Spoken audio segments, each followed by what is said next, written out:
ये है किशनगढ़ गांव, जहां सुबह होते ही सूरज की पहली किरण गांव की सबसे ऊंची हवेली पर पड़ती है। ये हवेली है गांव के सबसे अमीर सेठ राम कुमार की। इसी हवेली में रहते हैं सेठ राम कुमार, उनकी पत्नी कलावती, बेटा राहुल और बहू सावित्री। धन दौलत की कोई कमी नहीं, लेकिन इस हवेली में आस्था की जगह नहीं। पूरा परिवार भगवान को नहीं मानता। बस एक है, बहू सावित्री, जो सच्चे मन से भगवान की भक्ति करती है। उसकी यही भक्ति उसकी सास कलावती को पसंद नहीं, और इसी वजह से सावित्री रोज परिवार के ताने, गुस्सा और अपमान चुपचाप सहती रहती है। अरे देखो देखो, फिर से इस पत्थर के आगे बैठ गई पूजा पाठ करने। जब पता है कि इस घर में पूजा नहीं होती, फिर भी रोज यही करती रहती है। अरे गवार कहीं की, घर के काम याद हैं या नहीं, या तेरे माँ बाप ने बस पूजा पाठ ही सिखाया है। तभी राम कुमार आता है और बोलता है, भाग्यवान, इसे समझाने की गलती मत करना। ये कुछ नहीं समझती। इसका दिमाग पूरा पूजा पाठ में खराब हो चुका है। दिन रात पत्थर के सामने बैठी रहती है। चलो यहाँ से चलते हैं। इसे यूं ही छोड़ दो, अपने ही भ्रम में जीने दो। सावित्री रोज इसी तरह अपने सास ससुर की कड़वी बातें सुनती रहती। ताने, गुस्सा और अपमान सब कुछ चुपचाप सह लेती, लेकिन वो कभी किसी से शिकायत नहीं करती। बस मन ही मन भगवान को याद करती और सोचती, शायद एक दिन सब कुछ ठीक हो जाएगा। सावित्री, तुम माँ पापा की इतनी कड़वी बातें क्यों सहती रहती हो? ये पूजा पाठ छोड़ क्यों नहीं देती? नहीं जी, मेरे नाथ ही मेरे लिए सब कुछ हैं। उनके लिए तो मैं हर तकलीफ सह लूंगी। मुझे भरोसा है, एक दिन सब ठीक हो जाएगा।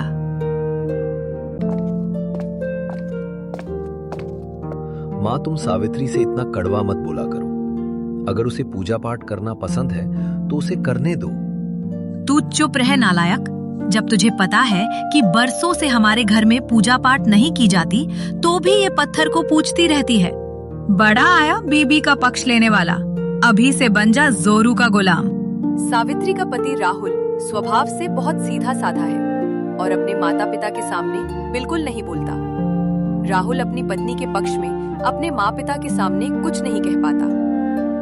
एक दिन सावित्री रसोई में खाना बना रही होती है, तभी उसकी सास आती है और बोलती है, अरे ओ सावित्री महारानी, मेरी बेटी उसके ससुराल से आ रही है।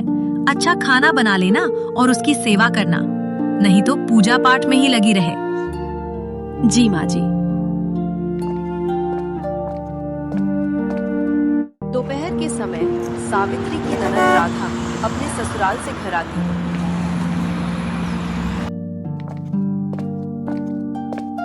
आ गई मेरी बेटी राधा, चल अंदर। माँ कैसी हो? तुम तो पतली लग रही हो। लगता है भाभी तुम्हारा ध्यान नहीं रखती। अब क्या बताऊं बेटा। सावित्री, राधा बेटी के लिए शरबत ले आ। जी माँ जी, अभी लाती हूँ। सावित्री अपनी ननद के लिए शरबत लेने रसोई में जाती है। थोड़ी देर बाद वो ननद के लिए शरबत लेकर आती है। जैसे ही ननद शरबत पीती है और फिर बोलती है, भाभी कैसा शरबत बनाया है? इसमें तो शक्कर ही नहीं है। आपको कुछ भी नहीं आता।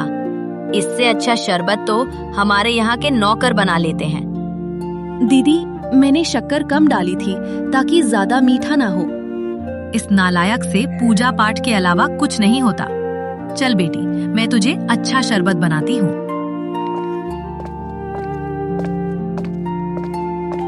सावित्री सास और अपनी ननद की बातें सुनकर बहुत उदास हो जाती है।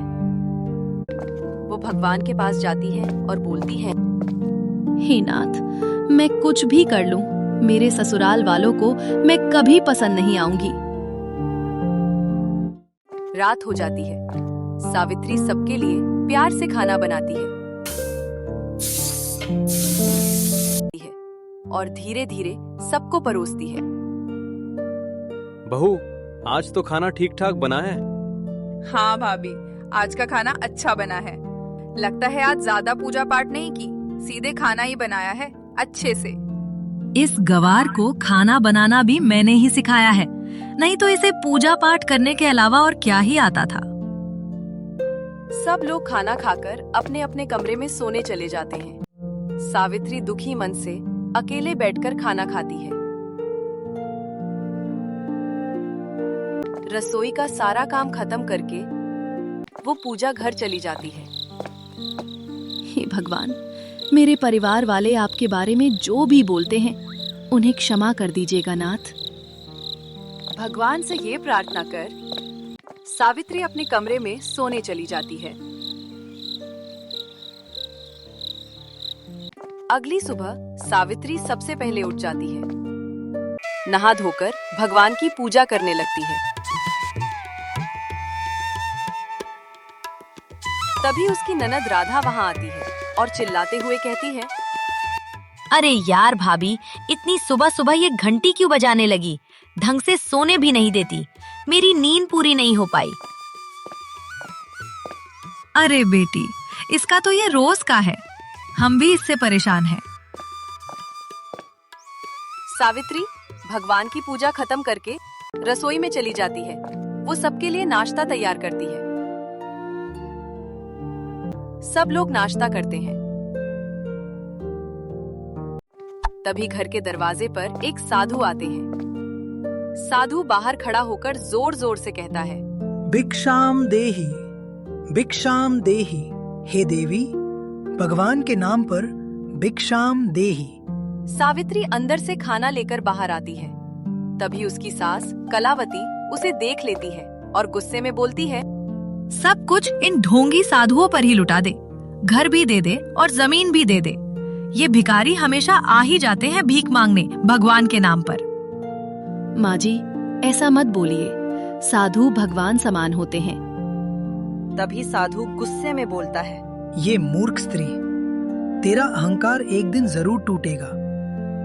भगवान सब देख रहा है। ये बोलकर साधु वहां से चला जाता है। सावित्री को बहुत बुरा लगता है, पर वो चुप रह जाती है। एक दिन कलावती और उसकी बेटी राधा बैठे बैठे बातें कर रहे होते हैं। पता है माँ, मेरे ससुराल में पूरे 20 नौकर काम करते हैं। मेरी सास तो मुझे काम में हाथ भी नहीं लगाने देती, और एक अपनी भाभी हैं जिन्हें काम ही नहीं आता, बस पूजा पाठ ही करना आता है। दिन भर पूजा घर में ही बैठी रहती हैं।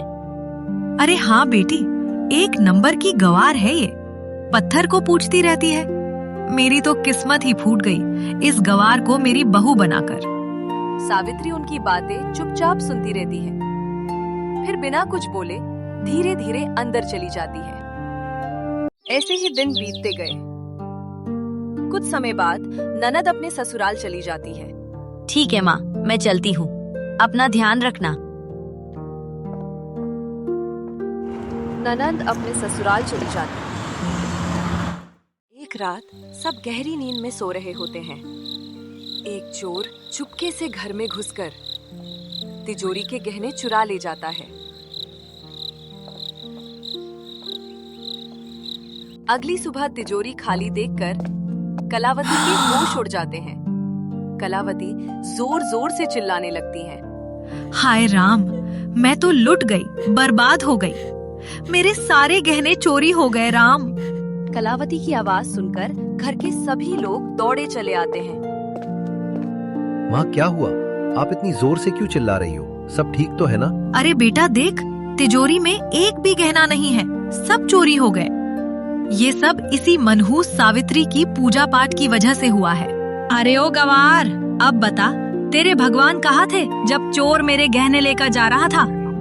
माँ जी, आप चिंता मत कीजिए, भगवान पर भरोसा रखिए, गहने जरूर मिल जाएंगे। अरे गवार, कौन सा भगवान? जब गहने चोरी हो रहे थे तब कहाँ गया था तेरा भगवान? वह चुपचाप पूजा घर जाती है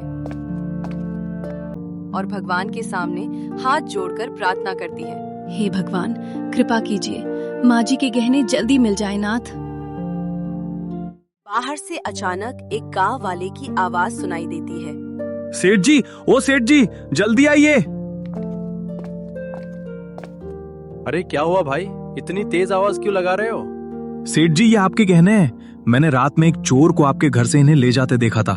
मैंने उसका पीछा किया तो डर के मारे वो गहने छोड़कर भाग गया। ये लीजिए। अरे भाई, तेरा बहुत बहुत धन्यवाद। मैं जितना तेरा शुक्रिया करूं उतना कम है। देखा माँ जी, भगवान सब अच्छा करते हैं। आपके सारे गहने मिल गए। कौन सा भगवान? ये तो रामू लेकर आया है, तेरा भगवान नहीं। इतना सब होने के बाद भी कलावती का अहंकार कम नहीं होता। वो आज भी भगवान को सिर्फ पत्थर की मूर्ति ही मानती रहती है। एक दिन अचानक सावित्री के सास ससुर की तबीयत बहुत ज्यादा खराब हो जाती है। बड़े बड़े डॉक्टरों से इलाज करवाया जाता है, लेकिन फिर भी कोई खास आराम नहीं मिलता। इन दोनों को एक बहुत बड़ी बीमारी है जिसका कोई इलाज संभव नहीं है। अब इन्हें सिर्फ कोई चमत्कार ही बचा सकता है। सावित्री दिन रात अपने सास ससुर की सेवा करती रहती है और हर पल भगवान से प्रार्थना करती है। हे नाथ, मेरे सास ससुर से जो भी भूल हुई हो उन्हें क्षमा कर देना। अगर मैंने कभी सच्चे मन से आपकी प्रार्थना की हो तो कृपा करके उनकी ये बीमारी दूर कर दो मेरे भगवान। प्रार्थना के बाद सावित्री अपने सास ससुर के पास जाती है और प्यार से कहती है, माँ जी, पिताजी, आप जल्दी ही ठीक हो जाएंगे। भगवान सब ठीक कर देंगे। तभी राहुल आता है और बोलता है, शहर के एक और बहुत बड़े डॉक्टर से बात की है, कल हम वहीं चलेंगे। एक रात अचानक कलावती के कमरे में एक अजीब सी रोशनी फैल जाती है। पूरा कमरा उजाले से भर जाता है। तभी भगवान प्रकट होते हैं और गंभीर स्वर में कहते हैं, कलावती, तूने हमेशा अपनी बहू को ताने दिए, उसकी आस्था का मजाक उड़ाया। जिसे तू पत्थर की मूर्ति समझती रही, आज वही तेरे सामने खड़ा है। तेरी बहू सोने समान है। उसी की सच्ची भक्ति और पुण्य कर्मों के कारण आज मैं तेरी ये बीमारी दूर कर रहा हूँ। ये सुनते ही कलावती और रामकुमार की आंखों पर बधी अहंकार और अविश्वास की पट्टी खुल जाती है। दोनों भगवान के चरणों में गिरकर प्रणाम करते हैं। हे ईश्वर, हमें क्षमा कर दीजिए। हमसे बहुत बड़ा पाप हो गया। कलावती, क्षमा मुझसे नहीं, अपनी बहू से मांगो। इतना कहकर भगवान अंतर्ध्यान हो जाते हैं। कलावती और रामकुमार तुरंत सावित्री के पास जाते हैं। माँ जी, पिताजी, आप ठीक हो गए। ये तो सचमुच चमत्कार है। हमें माफ कर दे बेटी सावित्री। हमने तेरे साथ बहुत बुरा व्यवहार किया, तेरी आस्था पर सवाल उठाए। हमें माफ कर दे। हमें माफ कर दो बेटा। नहीं माँ जी, आप माफी मत मांगिए। आप दोनों ठीक हो गए, मेरे लिए यही सबसे बड़ी खुशी है। ईश्वर सब ठीक कर देता है। इसके बाद पूरा परिवार पूजा घर जाता है और भगवान की पूजा करता है। हे ईश्वर, हमें क्षमा कर देना। हमने तुम्हें पत्थर की मूर्ति समझा, पर आज समझ आ गया तुम ही हो तो ये संसार है। हे नाथ, मेरी हर प्रार्थना सुनने के लिए और सब कुछ ठीक करने के लिए आपका कोटि कोटि धन्यवाद। उस दिन के बाद पूरे परिवार को भगवान पर भरोसा हो जाता है। इस तरह सावित्री की सच्ची आस्था ने पूरे परिवार की सोच बदल दी और एक नास्तिक परिवार को आस्तिक बना दिया।